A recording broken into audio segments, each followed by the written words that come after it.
Habla, Señor, tu siervo escucha.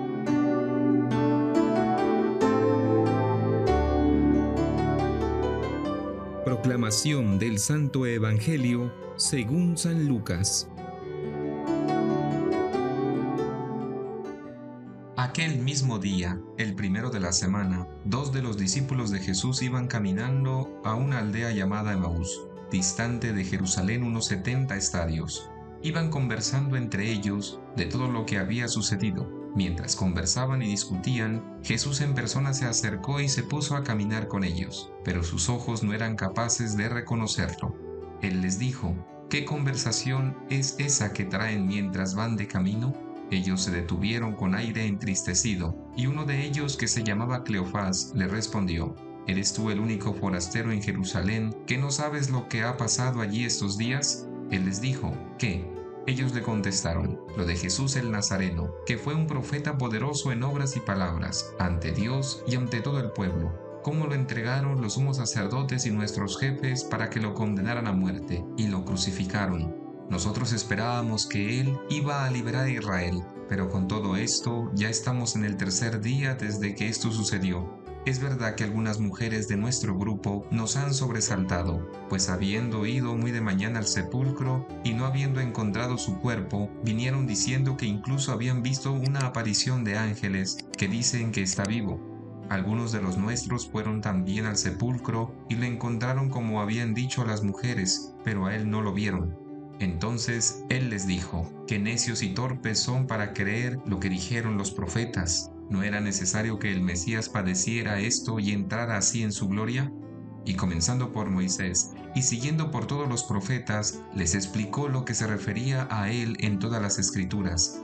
Llegaron cerca de la aldea a donde iban y él simuló que iba a seguir caminando, pero ellos lo apremiaron diciendo: «Quédate con nosotros, porque atardece y el día va de caída».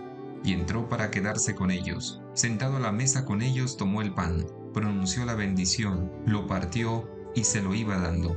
A ellos se les abrieron los ojos y lo reconocieron, pero él desapareció de su vista. Y se dijeron el uno al otro: ¿no ardía nuestro corazón mientras nos hablaba por el camino y nos explicaba las Escrituras? Y levantándose en aquel momento, se volvieron a Jerusalén, donde encontraron reunidos a los 11 con sus compañeros, que estaban diciendo: «Era verdad, ha resucitado el Señor y se ha aparecido a Simón». Y ellos contaron lo que les había pasado por el camino y cómo lo habían reconocido al partir el pan. Palabra del Señor. Gloria a ti, Señor Jesús. En esta octava de Pascua, escuchamos hoy el Evangelio de Lucas en el capítulo 24, los versículos 13 a 35. Lucas nos trae el relato de los discípulos de Emaús, el cual nos enseña a reconocer en los caminos de la vida la presencia del resucitado, repetir sus gestos reveladores y a formar desde allí una verdadera comunidad pascual. Reflexionemos en 3 momentos. El primero, el camino de Emaús. El camino de Emaús es un camino de alejamiento de Jerusalén. Los 2 discípulos, Cleofás y su compañero, se alejan discretamente de la comunidad de Jesús, se alejan del lugar donde experimentaron el gran dolor de la pasión. Para ellos es una comunidad que sin el Maestro ya no significa nada. Jesús se acerca y camina junto con los discípulos, pero estos 2 no lo reconocen, y esto es porque para ellos la pasión de Jesús no corresponde a la imagen del Mesías que tenían ya en su mente, el cual no podía morir, y menos en la cruz. La pasión les impide reconocer a Jesús resucitado. Para ellos todos los sueños se vinieron abajo, todo se acabó. En nuestra vida hay situaciones difíciles y contradictorias, incluso muy dolorosas. Si nos encerramos en nuestro dolor, en nuestra decepción y no vemos sino el lado negativo de las cosas, nunca vamos a poder darnos cuenta de la presencia de Jesús, que está ahí caminando a nuestro lado, dispuesto a darle sentido y esperanza a nuestras penas. Un segundo momento, Jesús les explica las Escrituras. Jesús comienza a educar a los 2 peregrinos. Primero los escucha al preguntarles: ¿de qué discuten entre ustedes mientras van caminando? Y ante la respuesta entristecida y sin esperanza de los discípulos, Jesús se sitúa al mismo nivel en el que ellos están, y luego los va conduciendo gradualmente hasta el nivel de la comprensión que Él tiene. Jesús les recuerda la experiencia amarga de la cruz que los discípulos aún tienen, y recordándoles a la luz de la palabra de Dios, aquella desesperanza y tristeza comienzan a desaparecer. Es a la luz de la palabra de Dios que ellos entienden que era necesario que el Mesías padeciera para entrar en su gloria. El sufrimiento puede convertirse en un camino de gloria. A lo mejor los discípulos conocían estos textos de la Biblia, pero les pasaba como nos pasa a nosotros muchas veces. Sucede que con frecuencia que hemos recibido toda una formación, que sabemos las enseñanzas de la Biblia y de la Iglesia, pero cuando llega el momento no sabemos ponerlas en práctica. A veces le ofrecemos todo al Señor, los sufrimientos incluidos, pero cuando nos vemos en situaciones penosas nos enredamos en nuestros sentimientos negativos, nos ofuscamos, protestamos, no vemos cómo encaja eso en la experiencia de Dios y nos decimos, ¿por qué nos pasa esto a nosotros que creemos en Dios? En esos momentos es necesario tomar un momento, un nuevo aire y volver a la palabra para poder comprender nuestra realidad a la luz del querer de Dios. Un tercer momento, lo reconocieron al partir el pan.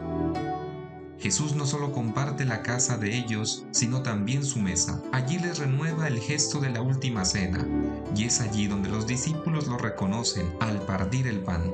El pan que se parte y se comparte para alimentar no solamente a sí mismo, sino a quien está compartiendo la mesa, para que el otro tenga vida. Este gesto de generosidad de Jesús hacia nosotros nos recuerda su inmenso amor que llegó hasta el extremo de dar la vida en la cruz por cada uno de nosotros. Después de reconocerlo, los discípulos regresan a Jerusalén, transformados, alegres, y recorren el mismo camino, pero esta vez de regreso a Jerusalén, al mismo lugar de la pasión que tanta frustración y dolor les había traído. Regresan al lugar de la comunidad de la cual habían salido y le habían perdido el gusto. Allí reemprenderán su camino de fe. Todos los días vivimos en la Eucaristía estos dos momentos, la liturgia de la palabra y la liturgia de la Eucaristía. Las dos van unidas, porque la palabra de Dios tiene su sentido definitivo en el misterio eucarístico. La Eucaristía es presencia viva de Cristo resucitado, pan vivo y vivificante, pan que revela el sentido de la pasión y la realidad de la resurrección. Por tanto, acerquémonos al sacramento de la Eucaristía con fe y amor creciente. Así podemos comprender que el camino de la cruz que cargamos diariamente tiene sentido porque nos conduce a la verdadera vida. En momentos de dificultad, aferrémonos a la Eucaristía. Que el Señor nos bendiga en el nombre del Padre, del Hijo y del Espíritu Santo. Amén.